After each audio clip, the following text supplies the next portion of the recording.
Բարի օր հարգելի հետևորդներ, եթերում ABC լուրերն է, ես Գառնի Ութաֆյանն եմ, կարևորը նախ համառոտ։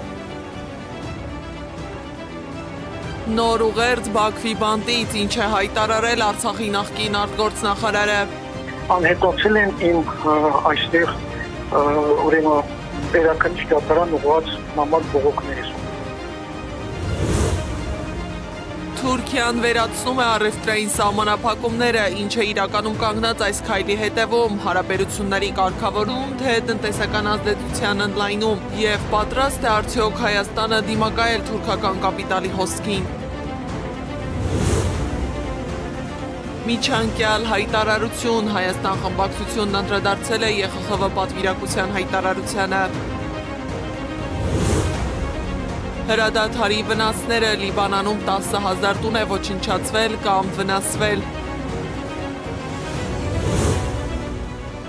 Հանդիպել են Սի Ցզինփինն ու Դոնալդ Թրամփը, ինչ է հայտնի գերտերությունների ղեկավարների հանդիպումից։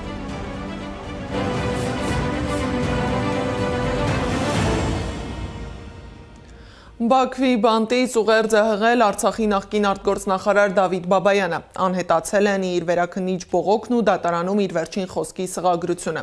Բաբայանը դիմել է մարդու իրավունքների պաշտպանին, միջազգային իրավունքի պաշտպաններին, շեշտելով, որ Բաքվի դատարանում դատավարությունն ընթացել է բոլոր հնարավոր խախտումներով։ Արցախի նախկին արտգործնախարարը կոչ է արել օգնել իրենց ձայնը բարձրացնելու միջազգային կառույցներում արդարությունը վերականգնելու համար։ Նա նաև պատմել է իր եւ Բաքվում պահվող մյուս գերիների նկատմամբ վերաբերմունքի մասին։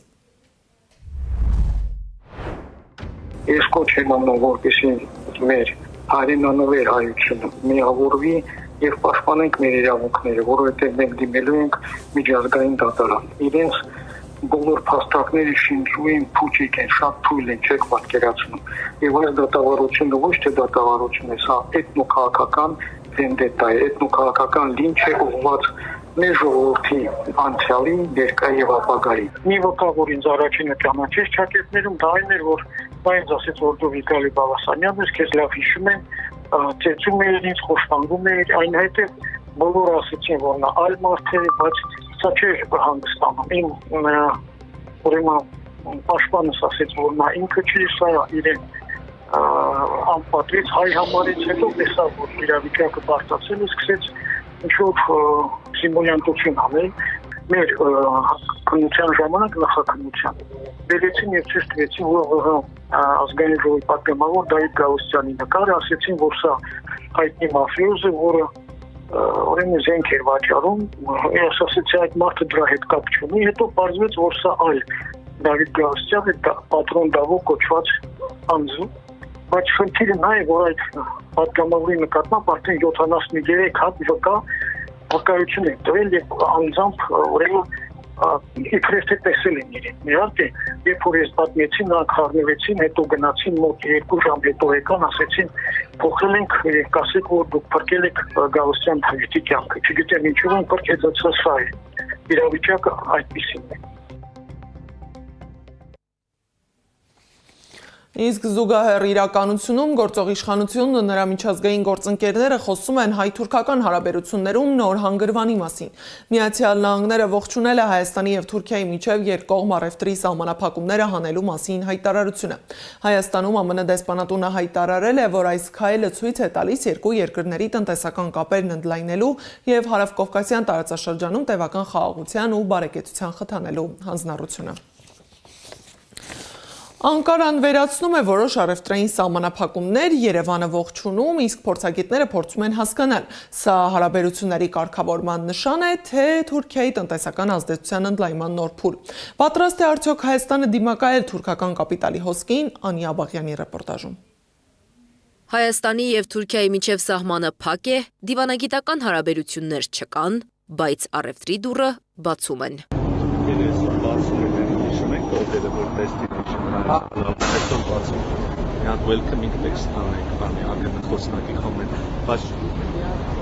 Այս փսփսոցից մեկ օր անց միայն գրեցին welcome-ի տեքստը։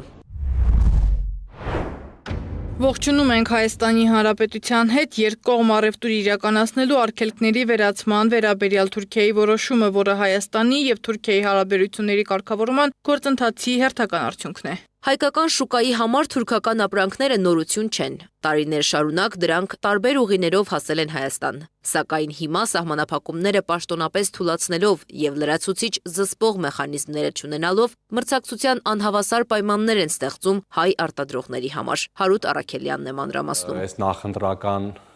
շրջանում սպասելի էր նման քայլ Թուրքիայի կողմից ու դա երբ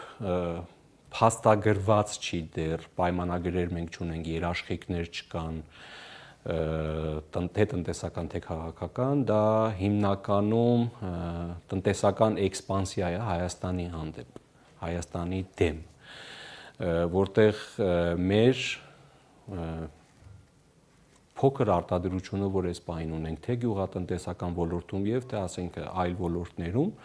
հիմնականում խոցելի են դառնալու թուրքական էժան ապրանքի մուտքի պատճառով։ Խաղաղության քողի տակ Անկարան գործարկում է կապիտալի զենքը եւ պատահական չէ ընտրված ժամանակահատվածը, նկատում է Հարութ Առաքելյանը։ Ինչու 8 տարվա ընթացքում հենց հիմա ընտրությունից հաշված օրեր առաջ են նման համաձայնության գալիս։ Թուրքիայի արտգործնախարարությունը այսպես է մեկնաբանում։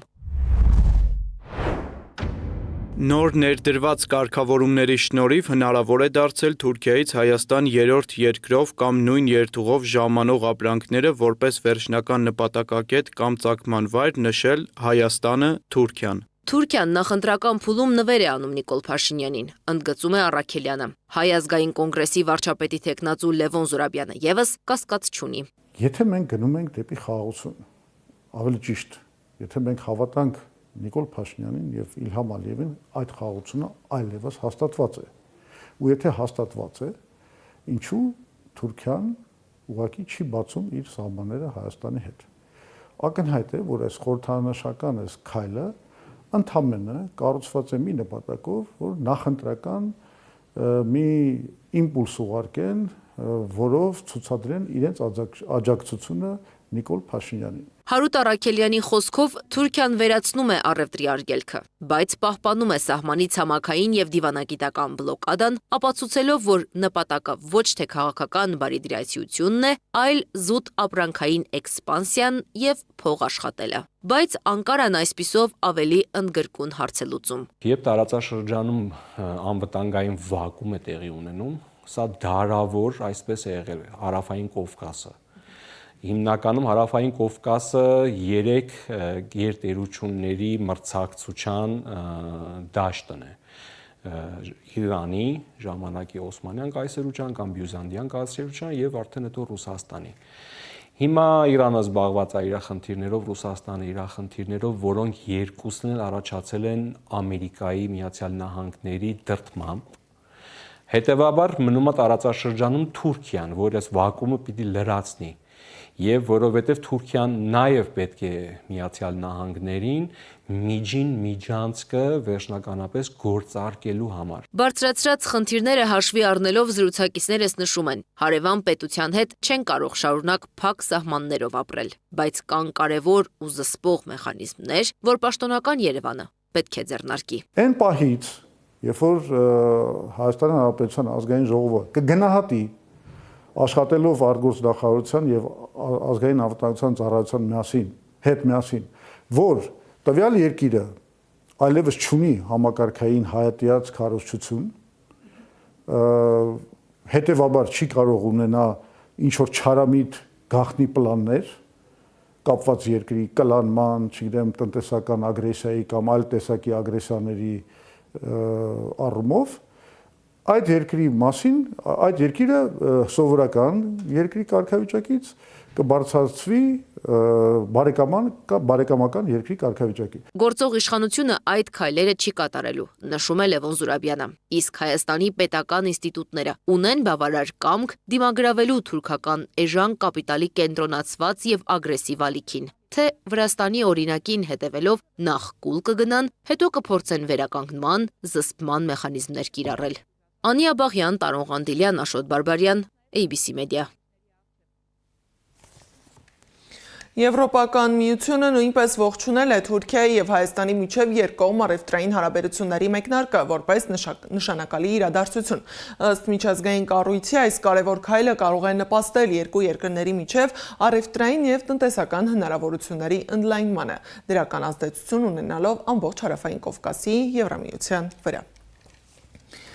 Մինչ Եվրամիությունը ողջունում է իր բնորոշմամբ խաղաղությանն ուղղված հերթական քայլը, ընդդիմադիր խմբակցությունն անդրադարձել է Եվրոպայի խորհրդի խորհրդարանական վեհաժողովի նախընտրական պատվիրակության տարածած հայտարարությանը, այն որակելով միջանկյալ։ Որոշ շեշտադրումներ ըստ ընդդիմադիր խմբակցության դուրս են մնացել ԵԽԽՎ նախընտրական դիտորդական պատվիրակության գնահատման դաշտից։ Փաստացի հավասարության նշան է դրվում իշխանության եւ ընդդիմության միջև։ Այն դեպքում, երբ իշխանությունը ամբողջությամբ վերահսկում է պետական համակարգը, չարաշահվում են վարչական ռեսուրսները, իրավապահ մարմինները, ինֆորմացիոն դաշտի զգալի հատվածը եւ քաղաքական օրակարգը ձևավորելու հիմնական գործիքները։ Ոչ հասցեական գնահատականները ոչ թե զսպում, այլ ավելի են քաջալերում գործող իշխանությանը, ստեղծելով միջազգային հանդուրժողականության եւ անպատժելիության մթնոլորտ, ինչը տվյալ ժամանակահատվածում չի նպաստում ժողովրդավարական ընտրությունների սկզբունքի իրագործմանը, ասված է հայտարարության մեջ։ Իսկ Հայաստանը կրկին հայտնվել է մեծ ուժերի հակասությունների խաչմերուկում։ Երևանում եվրոպական հարթակում հնչած հայտարարություններից հետո Մոսկվայից արդեն ոչ միայն դժգոհություն, այլև զգուշացումներ են հնչում։ Վոլոդինը հիշեցնում է Ուկրաինայի օրինակը, Ռուսաստանից ավելի հաճախ են ակնարկում Հայաստանի վերջնական կողմնորոշման հարցը։ Մինչդեռ պաշտոնական Երևանը շարունակում է փորձել մնալ երկու բևեռի միջև։ Բայց հնարավոր է երկար պահպանել այդ բալանսը, երբ տարածաշրջանում յուրաքանչյուր քաղաքական քայլ արդեն աշխարհաքաղաքական ենթատեքստ է ստանում Անահիտ Սարգսյանի ռեպորտաժում։ Քաղաքական հայտարարություններ, կոշտ արձագանքներ եւ վտանգավոր զուգահեռներ։ Երևանում եվրոպացի առաջնորդների մասնակցության միջոցառումից հետո հայ-ռուսական հարաբերություններում նոր լարվածության նշաններ են ի հայտ գալիս։ Ռուսաստանին դուր չի եկել հատկապես Զելենսկիի ներկայությունը եւ ելույթը Հայաստանում։ Զելենսկիի ելույթից հետո Ռուսաստանի Դաշնության պետդումայի նախագահ Վյաչեսլավ Վոլոդինը հայտարարեց. Ուկրաինայում էլ ամեն ինչ հենց այսպես էր սկսվում, ակնարկելով, որ Հայաստանի ներկայիս արտաքին քաղաքական ընթացքը կարող է նույն սցենարին հանգեցնել։ Այսինքն դրանով ուզում են ասել, որ իրենց համար կարևոր է լինելու ժողովրդի կարծիքը եւ իշխանության ներկայացուցիչների ասածը իրենք չեն նույնականացնում ժողովրդի ցանկությանը։ Եվ մինչ Մոսկվան խոսում է հայ-ռուսական հարաբերություններում հնարավոր նոր լարվածության մասին, պաշտոնական Երևանը շարունակում է հայտարարել, որ Ռուսաստանի հետ հարաբերությունները խզելու մտադրություն չունի, միաժամանակ խորացնելով գործակցությունը արևմտյան հարթակներում, մնալով վտանգավոր խաղի մեջ։ Միջազգայնագետ Գրիգոր Բալասանյանի խոսքով Մոսկվայից հնչող հայտարարությունները հերթական զգուշացումն են, եւ Ռուսաստանը հետևում է, որքան հեռու կարող է գնալ Հայաստանի ներկայիս քաղաքական կուրսը։ Կհետևեն, թե չեն հետևի այդ խորհրդին, դա արդեն կապված է բացարձակապես իշխանության դիրքորոշումից եւ նրանց որդեգրած քաղաքականությունից։ Քաղաքագետ Արա Պողոսյանի գնահատմամբ Հայաստանի եւ Ուկրաինայի միջև ուղիղ զուգահեռներ անցկացնելը սխալ է։ Նրա խոսքով Ուկրաինան Ռուսաստանի համար ունեցել է բոլորովին այլ ռազմավարական նշանակություն, իսկ այնտեղ տեղի ունեցած զարգացումները ձևավորվել են այլ քաղաքական եւ անվտանգային պայմաններում։ Ակնհայտ է, որ սա ուղերձ է մի կողմից Հայաստանի իշխանություններին, մյուս կողմից Հայաստանի ժողովրդին իր ընտրությունը կատարելու համար։ Եթե իշխանությունների պարագայում փորձ է իշխանություններին որոշակիորեն, այսպես ասենք, զսպել հակառուսական քաղաքականության մեջ, ապա ժողովրդի պարագայում փորձ է ցույց տալ, թե ինչպիսի հանգուցալուծում կարող է ունենալ իրավիճակը։ Վոլոդինի հայտարարությունները հնչում են այն ֆոնին, երբ Ռուսաստանից ավելի հաճախ են ակնարկում Հայաստանի վերջնական կողմնորոշման հարցի մասին։ Մասնավորապես քննարկման առարկա է դարձել ԵՄ թե ԵԱՏՄ ընտրությունը հանրաքվեով որոշելու գաղափարը։ Բացարձակապես կարևոր չի, թե դրանք ինչպիսի խորքային զուգահեռներ ունեն երկու դեպքերը, ուկրաինական եւ հայկական, եւ արդյոք դրանք իրականանալի են թե ոչ։ Այս երկու դեպքերը ես կարծում եմ, թե պետք բնականաբար նաև Ռուսաստանում հասկանում, որ այս սցենարով հնարավոր չէ եւ այսպես ասենք խորքային զուգահեռներ չկան, բայց առնվազն քարոզչական հարթության մեջ, ընդհանրապես քաղաքական հարթության մեջ ես կարծում եմ կարող է սա արդյունավետ լինել եւ կարծում սա է նաեւ պատճառներից մեկը, որ հատկապես հիմա այս հայտարարությունները հնչում են։ Ուշագրավ է նաև, որ Զելենսկիի Երևանում հնչեցրած հայտարարությունները Հայաստանում գրեթե առանց արձագանքի ընդունվեցին։ Ռուսաստանին աջակցող կամ նրա դիրքորոշումը պաշտպանող որևէ հստակ քաղաքական արձագանք չհնչեց, որի համար կարծես թե Նիկոլ Փաշինյանը չի զղջում։ Այնինչ որ տեղի ունենում Հայաստանում, ես կարծում եմ խորքային առումով աղերս չունի ուկրաինական սցենարի հետ, հատկապես որ Հայաստանում տեղի ունեցողով մի գլխավորապես արտաքին քաղաքական կամ գեոպոլիտիկ նշանակություն եւ չկան ներքին ենթախորքեր։ Թե որքան հեռու կարող է գնալ Երևանը, առանց ավելի կոշտ ռուսական հակազդեցության բախվելու մեծապես կախված կլինի Հայաստանի հետագա արտաքին քաղաքական ընտրությունից։ Բազմակողմ հարթակ է, եւ բազմակողմ հարթակում մարդիկ արտահայտվում են։ Եղել է նաեւ որ ներկայացան նաեւ Ռուսաստանի Դաշնության նախագահը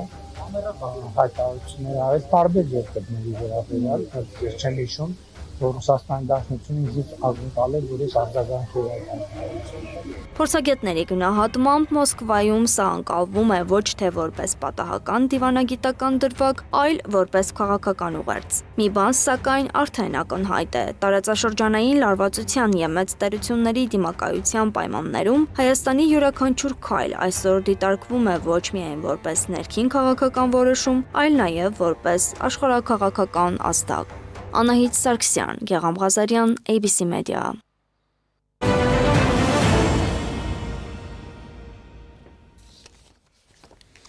Մայիսի 13-ին ժամը 11:20-ի սահմանում Այվազովսկի 4 կոտորակ 14 հասցեի մոտ բախվել են Հայաստանի պաշտպանության նախարարության հաշվեկշռում հաշվառված ավտոբուսն ու Հարավկովկասյան երկաթուղիներ ընկերությանը պատկանող գնացքը։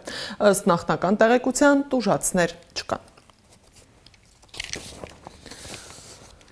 Համայնքային ոստիկանները բացահայտել են 13-ամյա պատանու նկատմամբ բռնության դեպքը ներքին գործերի նախարարի անունից միջնորդագիր է ներկայացվել կրթության, գիտության, մշակույթի և սպորտի նախարարին։ Միջադեպի վերաբերյալ ոչ ուսումնական հաստատությունը, ոչ անչափահասի ծնողները ներքին գործերի նախարարության ոստիկանություն հաղորդում չեն ներկայացրել։ Անչափահասի մորը մայիսի 11-ին հրավիրել են համայնքային ոստիկանության աշտարակի բաժին, որտեղ հաղորդում է ներկայացրել, որ հրմշտոցի ընթացքում հարվածել են որդու գլխին, ինչի հետևանքով նա ուշագնաց է եղել եւ բուժօգնությամբ տեղափոխվել Կարբիի բուժամբուլատորիա, այնուհետև Սուրբ Աստվածամայր բժշկական կենտրոն։ Համայնքային ոստիկանները պարզել են վիճաբանության մասնակիցների ինքնությունը։ Մայիսի 13-ին կեսօրից հետո ուժգին անձրև եւ կարկուտ է տեղացել Ալավերդիի որոշ բնակավայրերում։ ABC Media-ին լուսանկարներ եւ տեսանյութեր են տրամադրել Ջիլիզայից։ Տեղացիները մեծ հետ զրույցում ասացին, որ հորդառատ անձրևի ժամանակ մոտ 20 րոպե անդադար կարկուտ է եկել ու մեծ վնասներ հասցրել։ Բացի այն, որ հողին է հավասարվել նոր դուրս եկած սածիրները, մեծ վնաս է տվել նաեւ ծառերին, պտուղ գրեթե չի մնացել։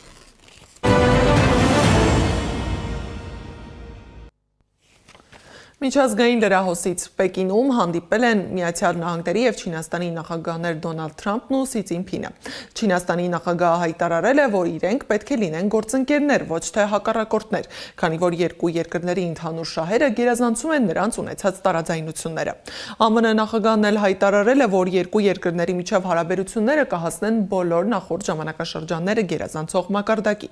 ԱՄՆ-ն մտադիր է Չինաստանի հետ գործարքներ կնքել փոխադարձ հիմունքներով։ Չինաստանի կենտրոնական հեռուստաընկերության փոխանցմամբ հանդիպումը տևել է ավելի քան 2 ժամ։